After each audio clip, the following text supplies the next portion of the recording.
추수감사절은 영국에서 신앙생활을 했던 귀한 믿음의 지체들이 영국에서 나타난 종교 박해를 피해서 미국으로 건너가게 되어지는 그 사건으로 바로 출발점이 되어져, 그리고 그 다음에 하나님 앞에 첫 예물을 하나님께 드림으로 시작된 것이 바로 추수감사절입니다. 이들이 영국에서 미국에 도착하게 됐을 때 이들의 인생은 사실은 신앙, 믿음을 위하여 출발한 여정이었지만 이들에게 놓여진 것은 믿음의 결과물 가운데 복보다는 오히려 형언할 수 없는 난관에 이들이 더 많이 부닥치게 되어집니다.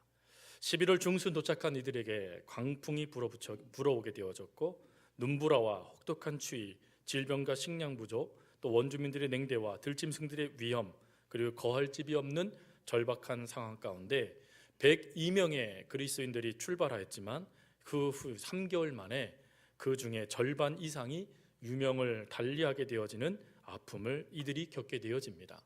그럼에도 불구하고 엄동설한의 모든 추위가 지나가고 따스한 봄날이 다가오게 되어지자 남아있는 이들이 열심을 다해 땅을 개간하기 시작했고, 또 씨를 뿌리기 시작했고, 그리고 전혀 생소한 환경, 척박한 그 땅에서 하나님의 은혜 가운데 추수를 하게 되어지자 그 모든 것을 감사하는 마음으로 눈물로 하나님께 예배를 드린 것이 바로 이들의 모습이었습니다. 즉, 아픔은 여전합니다. 슬픔은 여전합니다. 고통은 여전합니다. 그리고 삶의 환경은 달라진 것은 단지 날씨뿐이죠. 그럼에도 불구하고 그들은 그것이 아닌, 그럼에도 자신들에게 허락하신 하나님의 은혜를 바라보며 감사를 드린 것이 바로 추수감사절의 모습이었다라는 것이죠. 그렇다면 오늘 추수감사절을 맞은 우리에게도 우리는 질문해 봐야 됩니다. 지금 과연 나는 하나님과의 관계 속에서 감사하고 있는가? 상황이 아닌, 환경이 아닌, 내 마음이 아닌 하나님 안에서 감사의 삶을 살아가고 있는가라고 말이죠. 스코틀랜드 스털링대 연구진에 의하면 감사하는 마음을 가지고 살아가는 것이 우리 몸에 얼마나 큰 은혜가 되는지를 입증한 연구 결과가 2015년도에 연구지가 개설 학술지로 선정되게 되어졌습니다. 주어진 학술지에 의하면 사람들이 감사하는 삶을 살게 되어지면 심장병 발병 확률이 3분의 1이나 줄어들게 되어지고, 그리고 감사하는 사람은 다른 사람들, 감사하지 않는 사람들에 비해서 면역력이 1.4배나 높게 나타났다라는 연구 결과였습니다. 여러분, 또 그것뿐만 아니라 미국의 워릭대 연구진에 의하면 감사하는 사람과 감사하지 않는 사람의 차이는 수면의 양, 그 양의 차이로 평가할 수도 있다고 합니다. 감사하는 삶을 살아가는 사람들은 40%나 양질의 잠을 잔다라는 것이 증명되었고, 또 우울증에 걸리는 확률, 요즘에 한국 사회에 가장 크게 한국 사회를 무너뜨리는 병 중에 하나가 바로 우울증이죠. 그런데 이 우울증을 면하게 하고 사람들이 우울증에 걸리지 않도록 도와주는 하나의 마음의 자세, 결단이 있는데 그게 바로 감사라는 것입니다. 그래서 이 감사가 얼마나 큰 은혜가 되어지냐면, 연구 결과에 의하면 감사하는 삶을 살아가는 사람과 감사하지 않는 삶을 살아가는 사람들의 이 우울증 발병률이 자그마치 절반 이상 차이가 났다라는 연구 결과였습니다. 그러니까 세상에서 말하는 이런 연구 결과를 가만히 들어만 봐도 감사한다는 것이 얼마나 중요하다라는 것을 우리가 깨닫게 되어지죠. 근데 여러분 어떻습니까? 감사가 쉽습니까? 불평이 쉽습니까? 감사가 쉽습니까? 원망이 쉽습니까? 왜 대답을 안 하세요? 감사가 쉽습니까? 아니면 짜증내는 게 더 쉬우십니까? 감사 짜증이요? 감사 짜증은 뭘까요? 감사해야 되는 거 사실 어려운 것 같아요. 성경에 범사에 감사하라 라는 하나님의 말씀이 있습니다. 근데 그 감사해라 라는 이 명령은 권고사항이 아니라 뭐죠? 명령이죠. 명령. 그렇다면 범사에 감사한다는 게 뭘까요? 범사에 하나님께서 감사할 제목들을 많이 주셔서 그 감사한 것을 누리는 것이 범사에 감사한 것일까요? 여러분, 우리가 이렇게 생각하기 때문에 감사하지 못하는 겁니다. 범사에 감사하다라는 이 의미는 무엇이냐면, 하나님께서는 선하시고 인자하심으로 우리를 이끌어 주심을 믿는 것. 그 어떠한 순간에도 God is good, 하나님은 선하십니다. 하나님은 좋으신 분이십니다. 하나님은 그럼에도 하나님의 뜻이 있습니다 라고 하며 그 속에서 하나님을 기억하고 붙잡는 것, 그게 범사에 감사한다라는 것입니다. 근데 여러분, 이것이요, 그냥 우리가 그냥 습관처럼 우리에게 쫙 주어지면 좋겠는데, 무엇인가 예수 믿으면 즉시 이 감사가요 우리의 삶에 아주 편안하게 나오면 좋겠는데, 이 감사는 사실은 훈련되지 않으면 감사하는 삶을 살아갈 수 없다라는 것입니다. 그래서 사도 바울은 뭐라고 고백하냐면, 내가 힘써서 감사하는 삶을 살았다라고 이야기합니다. 여기서 이 살다라는 이 단어는 훈련하다라는 단어입니다. 그러니까 사도 바울의 인생을 한번 여러분 기억해 보십시오. 그는 처음에 예수님을 만나기 전에는요, 이미 그 다음 대선 후보감이었습니다. 그 다음 바리새인들을 이끌어가는 리더급이 되는 사람이었어요. 근데 그가 예수님을 만난 이후로요, 그의 신분은 바닥을 칩니다. 더군다나 그가 익숙했던 40년 동안의 삶에 익숙했던 사람들은 누구였습니까? 다 바로 이 율법주의의 가말리엘 학파에서 함께 거했던 사람들이었어요. 근데 그들이요, 친구가 아닌 뭐가 됩니까? 원수가 되어져요. 즉, 한 교회에서 함께 자랐어요. 한 동네에서 함께 자랐어요. 근데 예수 믿는 것 때문에 원수가 되어져 버린 겁니다. 원수만 돼도 괜찮겠어요. 왜? 성경에 원수를 뭐하라 그랬죠? 사랑해라 라고 그랬으니까, 그래도 원수 되더라도 저들이 나를 사랑해 주겠지. 그런데 그랬나요? 아니요. 그의 인생에는 서슬퍼런 칼이 그의 인생의 목전까지 왔습니다. 늘 자신은 죽음의 공포 가운데 노출되어졌죠. 더군다나요, 하나님을 위해 사역자가 됐잖아요. 그러면 여러분, 배 굶으면 됩니까? 안 됩니까? 어째 대답을 안 하세요? 배 굶으면 안 되잖아요, 우리가. 왜? 여러분, 예수님 증거할 때, 예수님 믿으세요 말할 때 뭐라 그래요? 예수님 믿으면 잘 됩니다, 복 받습니다, 그러잖아요. 근데 여러분, 잘 되고 복 받습니까? 여전히 힘듭니까? 여전히 힘들잖아요. 그건 거짓말한 거잖아요. 사도 바울은요, 여전히 힘든 차원이 아니에요. 그가요, 날마다 궁핍했대요. 이게 이해가 되세요? 하나님을 위한 사역자예요. 하나님께서 기뻐하는 사역자예요. 근데 그가 빈궁했대요. 더군다나요, 그의 삶에는요, 늘 배신자가 있었고, 그의 삶에는 늘 대적자가 있었고, 그의 삶에는 늘 태형이 있었고, 그의 삶에는 늘 자신을 시기하고 질투하는 사람들이 있었어요. 너무나 힘들고 어려운 가정 가운데서도 그가 뭐라고 말하냐면, 나는 자족하기를 배웠다, 나는 그럼에도 불구하고 예수님 때문에 기뻐한다 라고 그가 고백하더라는 거예요. 왜 그렇게 고백할 수 있었을까요? 그는 그 순간에 환경을 보지 않았다는 것이죠. 그 순간에 그에게 사로잡힌 것은 바로 하나님이었다라는 것입니다. 하나님께서 나를 불러주신 것을 기억하고, 그리고 하나님께서 나를 세워주신 것도 기억하고, 하나님께서 나를 그럼에도 불구하고 끝까지 포기하지 않은 것을 기억하며, 내가 이렇게 그래도 설 수 있었던 것, 내가 이래도 목전까지 그 죽음의 공포가 밀려왔지만 견딜 수 있었던 것, 이게 다 하나님 때문이었구나 하고 깨닫고 선포했다라는 거예요. God is good, 하나님은 선하십니다. 선포했다라는 거예요. 여러분, 바로 이 추수감사절은 바로 그것을 우리가 다시 한번 깨닫는 절기가 되어야 됩니다. 사실 우리의 인생에 힘들고 어려운 것 뗄래야 뗄 수 없이 찾아옵니다. 그도 그럴 것이 성경에요, 예수님을 믿으면 즉시 우리 가운데 다가오는 것이 있는데, 그것이 바로 고난의 그림자이기 때문에 그렇습니다. 그것이 밀고 들어오는 그때에 우리가 하나님은 선하십니다, 하나님 내가 그래도 하나님 범사에 감사합니다 라고 말할 수 있도록 하나님께서는 오늘 우리들을 다시금 감사의 훈련의 장소로 우리를 세워주기를 원하십니다. 오늘 말씀을 통해서요, 하나님께서 그렇다면 이 감사할 수 있도록 우리들에게 훈련하고 또 우리 가운데 있기를 원하시는 것이 무엇일까? 말씀을 통하여 함께 은혜를 나누기를 원합니다. 오늘 본문의 말씀은 이렇게 시작합니다. 하나님께서 오늘 이 찬송을 통하여 내가 소 곧 뿔과 굽이 있는 황소를 드림보다 여호와를 더욱 기뻐하게 함이 될 것이다 라고 말을 합니다. 그러면서 그 앞절에 내가 노래로 여호와의 하나님의 이름을 찬송하며 감사함으로 하나님을 위대하시다 하리라 라고 고백을 하죠. 근데 여러분, 이 말씀의 중요한 게 뭡니까? 황소를 드림보다 하나님은 뭘 기뻐하신대요? 감사의 찬송을 더 기뻐하신다라는 거예요. 여러분, 황소를 드리는 것이 얼마나 큰 일인 줄 아십니까?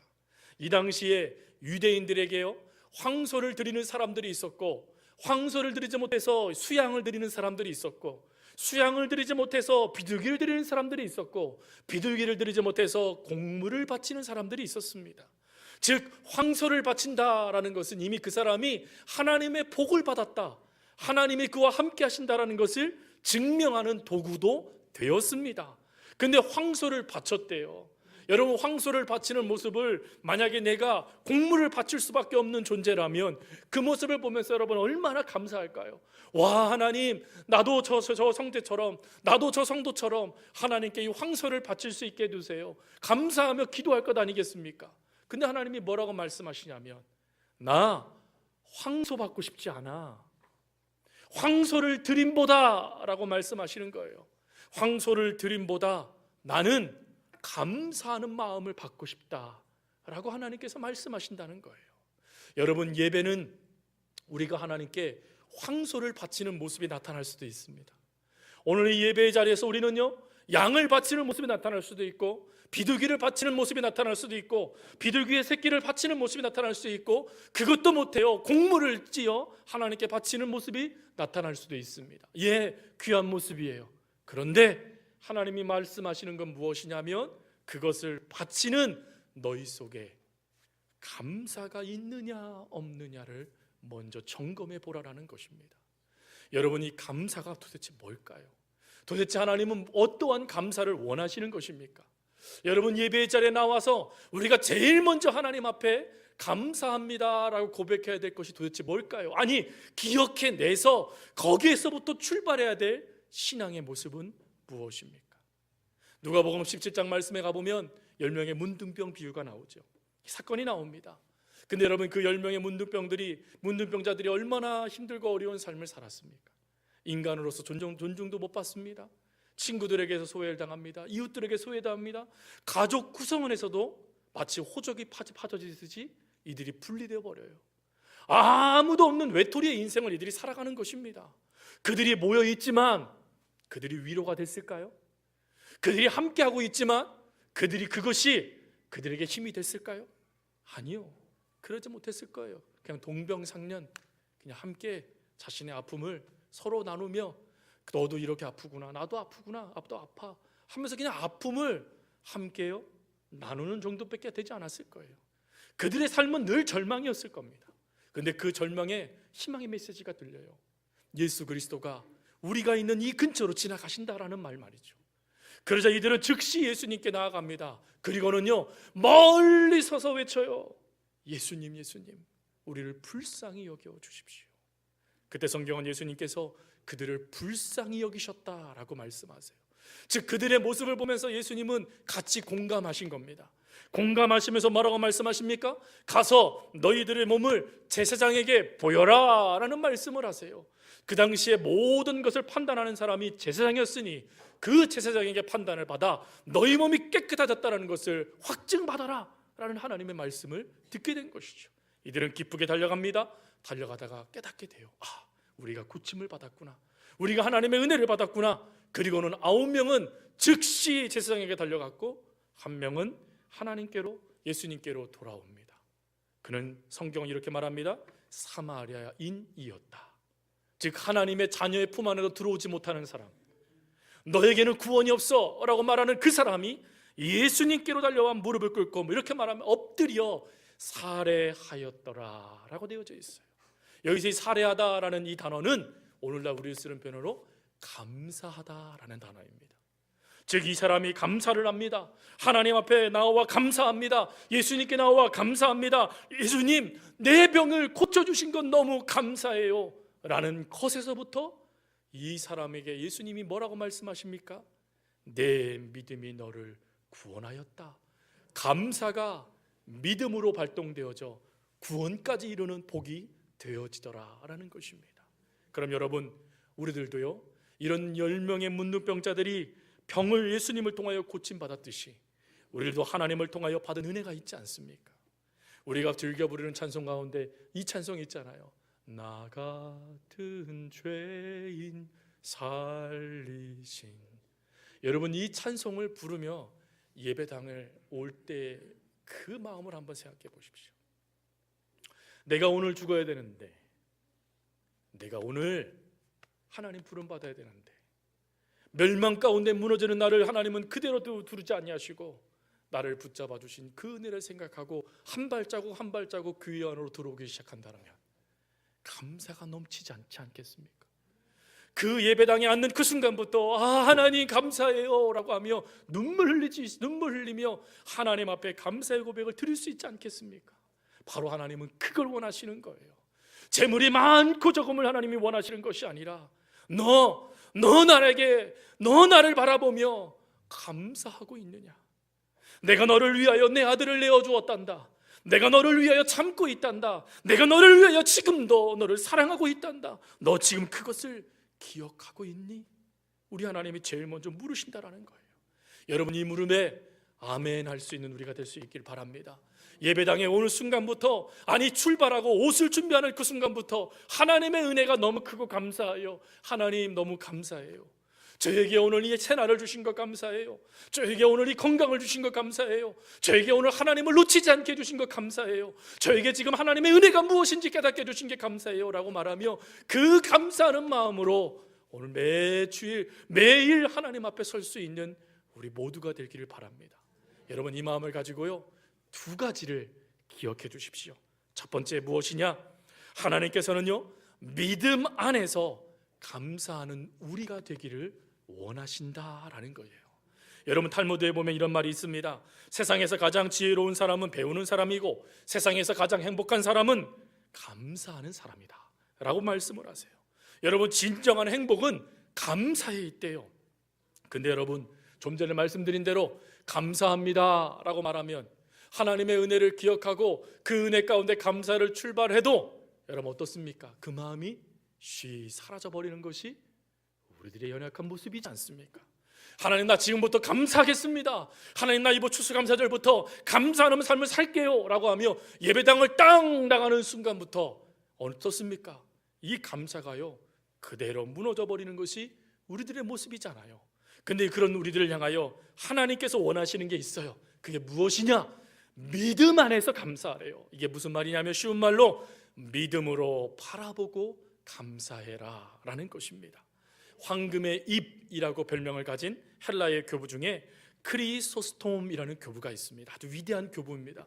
그가 얼마나 영향력이 컸던지 그 헬라 문화에서의 감히 로마가요 그를 죽이지를 못할 정도로 그는 절대적인 많은 사람들의 지지를 받았던 교부, 하나님의 사람이었어요. 그럼에도 불구하고 예수님을 늘 증거하니까 로마는 어쩔 수 없이 그를 잡아서 감옥에 가둬요. 여러분, 감옥에 갇힌 것은 복입니까? 저주입니까? 그럼 이거를요 믿음의 눈으로 보는 거예요. 크리소스톰이 이 사건을 믿음의 눈으로 봅니다. 그리고는 하나님께 이렇게 기도를 해요. 하나님, 이 감옥에도 복음을 들을 자가 있어 저를 이곳에 보내셨으니 감사합니다. 그 상황에 침몰되지 않았다는 거예요. 침장되지 않았다는 거예요. 오히려 그 상황 속에 하나님께서 나를 이곳에 보내신 뜻이 있어. 하나님이 그럼에도 나를 이 자리에 앉아주신 목적이 있어. 하나님, 봐보니까 이 자리에 하나님을 알지 못한 영혼들이 이렇게 많았네요. 그러니 저를 이곳에 보내신 거지요. 감사해요 라고 고백했다라는 거예요. 하도 복음을 전하니까 로마가 어떻게 하냐면 너 사형을 내려야겠어 하고 로마 황제가 사형을 언도해 버립니다. 그럼 여러분, 사형장에 갈 때 이게 복입니까? 저주입니까? 저주지요. 아니 그곳에 가서도 복음을 전했으면 하나님이 그를 무사방면 그가 무사하게 그 자리를 나와서 많은 사람들에게 하나님께 영광이 되는 모습을 보여줬더라. 이 얼마나 우리가 기대하는 말씀입니까? 근데요, 그때 그가 믿음의 눈으로 또 그 사건을 보는 거예요. 그리고는 그가 이렇게 기도를 했답니다. 하나님, 나같이 천한 죄인을 순교자의 반열에 들어가게 해주시니 감사합니다. 그 자리에서요, 하나님을 바라보니 나 같은 게 어떻게 하나님이 나를 이 자리 가운데 이끄셨네, 감사하더라는 거예요. 아니 그 자리에서 감사하니까 로마가 가만두겠습니까? 순교자의 반열에 그를 두겠어요? 허락하지 않는 거예요. 그래서 다시 그를요 감옥에 가둬버립니다. 그랬더니 이 감옥에 갇힌 게 복입니까 저주입니까? 아니 풀려나야 되잖아요. 근데 또 감옥이래요. 그러면 저주예요 복이에요? 우리 생각에는 이건 저주지요. 복 같은데 저주인 거예요. 그때 그는 이렇게 고백합니다. 하나님, 아직도 이 종이 이 땅에서 할 일이 남아있군요. 감사합니다. 충성을 다하겠습니다 라고 기도했대요. 다니엘의 모습을 여러분 아십니까? 다니엘이 사자굴에 그가 빠지게 되어져요. 물론 우리는 결과를 알고 있습니다. 결과를 알고 있기 때문에 역시 하나님은 놀라우셔 감사합니다 할 수 있지 않습니까? 결과를 알지 못하고 사자굴에 들어가야 된다면 여러분 감사하실 수 있으시겠습니까? 다니엘의 세 친구들이 결과를 알지 못하고 하나님이 나를 그럼에도 우리를 지켜주실 거예요 라고 선포했지만 만약에 하나님이 침묵하시면 그들은 죽는 것 아니겠습니까? 그럼에도 불구하고 그 몇 배나 뜨거운 풀무불에 그들이 기쁨으로 들어갈 수 있는 이유가 무엇입니까? 믿음으로 그 모든 상황을 바라보는 거예요. 설령 우리가 죽는다 할지라도, 설령 우리가 오늘 무너진다 한다 할지라도 하나님은 그래도 하나님이십니다. 하나님은 그래도 역사하실 것입니다. 하나님은 그래도 이 사건을 통하여 믿음의 열매를 맺게 해주실 것입니다 라고 그들이 믿음 안에서 이 모든 것을 평가했다라는 것입니다. 정신의학가인 칼 메닝거는 그런 말을 했어요. 태도는 사실보다 중요하다. 저는 이걸 바꿉니다. 믿음은 사실보다 중요하다. 사랑하는 성도 여러분, 여러분들을 붙잡고 있는 팩트, 그 사실은 무엇입니까? 지금 여러분들의 마음을 무너뜨리고 있고 지금 여러분들의 어깨를 짓누르고 있으며 여러분들의 삶을 숨쉬지 못하도록 만들고 있는 팩트, 그 사실은 무엇입니까? 근데 그것보다 더 중요한 게 있어요. 믿음이라는 거예요. 믿음으로 그것을 바라봐야 된다는 것입니다. 믿음으로 그 사건을 대면해야 된다는 것이에요. 하나님, 내 앞에 있는 이 환경, 이 사실, 이 모든 것들은 충분히 저를 무너뜨립니다 하나님. 그러나 여기에는 하나님의 뜻이 있음을 저는 믿습니다. 이것에는 분명히 하나님의 선하심이 있음을 믿습니다. 비록 나는 이 자리에서 사라져버리는 안개와 같은 인생이 된다 할지라도 God is good, 하나님은 선하세요. 하나님은 반드시 나를 통해 하나님의 뜻을 이루실 거예요 라고 말하며 그 자리를 서기를 하나님은 원하신다라는 것입니다. 여러분, 그러면 감사가 넘치지 않겠습니까? 하나님, 그래도 내가 이 자리에서 믿음으로 하나님 바라보게 해주신 것 감사해요. 하나님, 그래도 이 사실에 내가 무너지지 않고 하나님을 향한 이 믿음을 갖고 이 안에 있게 해주신 것 감사해요 라고 하며 눈물로 밤을 지새일지라도 그래도 우리가 온전히 감사하며 그 자리에 설 수 있지 않겠습니까? 하나님은 오늘 우리들에게 말씀하세요. 믿음 안에서 모든 것을 바라봐라 라고 말이죠. 두 번째로 또 우리가 기억할 것이 있습니다. 그게 뭡니까? 여러분, 우리 그리스도인들이 하나님의 은혜 가운데는 우리가 충분히 거하는 것 같아요. 하나님을 믿음 안에서 바라보겠다고 열심히 훈련하고 달려드는 것 같아요. 그래서 그 열매들이 주렁주렁 우리 사랑하는 성도들의 삶에 맺혀지는 것 같아요. 근데 문제는 무엇이냐? 하나님의 사랑까지는 우리가 잘해요. 하나님의 뜻까지는 우리가 잘해요. 믿음까지는 우리가 잘해요. 그런데 중요한 것, 내 이웃을 내 몸처럼 사랑하라라는 그 사랑의 자리까지는 나가지 못하는 것이에요. 오늘 만약에 하나님께서요 추수감사절 예배를 드리고 있는 우리들에게 오셔서 만약에 하나님이 우리들에게 무엇을 원하실까라고 우리가 하나님께 묻는다라면 하나님은 뭐라고 우리들에게 대답하실까요? 만약에 하나님께서 우리가 은혜 받음으로 끝나기를 원하신다라면 만약에 하나님께서 우리가요 하나님 말씀의 결단함으로 끝나기를 원하신다라면, 그렇다면 여러분, 우리가 하나님 말씀을 오해하는 것 아니겠습니까? 하나님은 말씀을 들은 만큼 반드시 변화되어지기를 원하십니다. 그럼 우리가 변화되어야 될 삶의 자리는 무엇입니까? 성경은 이렇게 말씀하시죠. 내 하나님을 사랑하던 내 이웃을 내 몸처럼 사랑하라 라고 말이죠. 예전에 제가 읽은 책 중에 참 은혜 받은 책이 있어요. 그 책이 찰스 셀던 목사님이 쓰신 책 중에 예수님이라면 어떻게 하셨을까라는 책이에요. 아주 귀한 책입니다, 여러분. 그 책은 정말 예수님께서라면 예수님께서 도대체 원하시는 게 뭐예요? 이거를 신앙 에세이처럼 풀어간 책입니다. 아주 쉽게 읽을 수 있는 책이에요. 그 책의 주인공은 헨리 맥스웰 목사님이세요. 헨리 맥스웰 목사님이요 설교를 준비하고 계셨습니다. 하나님이 얼마나 은혜를 주셨던지, 십자가의 그 은혜가 얼마나 밀고 들어왔던지 그가요 이 설교를 빨리 마치고 싶었어요. 그리고 다음 주일날 즉시 성도들과 그 은혜를 나누고 싶은 그때에 누군가가 문을 두드려요. 문을 열어봤더니 웬 행인 거린이 저 좀 도와주십시오. 제가 지금 배가 고픕니다. 밥을 먹지 못한 지가 일주일이 넘었습니다 라고 말하며 그가 도움을 요청하는 거였어요. 그때 이 맥스웰 목사님이 갈등합니다. 무엇을 갈등하냐면 지금 하나님으로부터 받고 있는 이 은혜가 너무 큰 거예요. 지금 하나님으로부터 주어진 이 은혜가 너무 큰 거예요. 그래서 빨리 이 역사를 마무리하고 싶은데, 아니 왜 이 사람이 이때쯤 찾아와가지고 좀 주일 끝나고 찾아오면 될 텐데 왜 지금 찾아와서 나를 이렇게 괴롭히나 라는 생각이 밀고 들어온 겁니다. 그래서 목사님이 조금 불쾌한 마음으로 그에게 이렇게 말합니다. 내일 다시 오십시오 하고 그를 내일 다시 오라고 그를 몰아내고는 문을 닫고 설교 준비를 해요. 그리고 열심으로 설교 준비를 해서 그 다음날 성도들에게 설교를 했더니요 성도들이 은혜를 받고 눈물을 흘리며 많은 성도들이 하나님 앞에 찬송을 드리며 기뻐하는 예배가 된 것입니다. 그런데 그날 오후 저녁 이 목사님은 충격적인 말을 들어요. 그게 무엇이냐면 바로 그 거린 행여자가 길에서 죽었다라는 소식이었어요. 목사님은 그 소식을 듣고 충격에 빠집니다. 그리고 고민하기 시작합니다. 그리고는 이렇게 질문합니다. 과연 십자가에 관한 설교를 계속 준비하는 것이 옳은가? 아니면 그 행여자를 도와야 되는가? 그리고는 그때 그는 다음과 같은 질문을 연이어서 합니다. 예수님이라면 어떻게 하셨을까? 예수님이라면 어떤 결정을 하기를 원하셨을까? 예수님이라면 어떠한 모습으로 내가 서기를 원하실까? 그리고는 그것을 자문하며 그것을 교인들에게 함께 나눈 설교들이 담겨져 있는 것 또한 이 책의 내용입니다.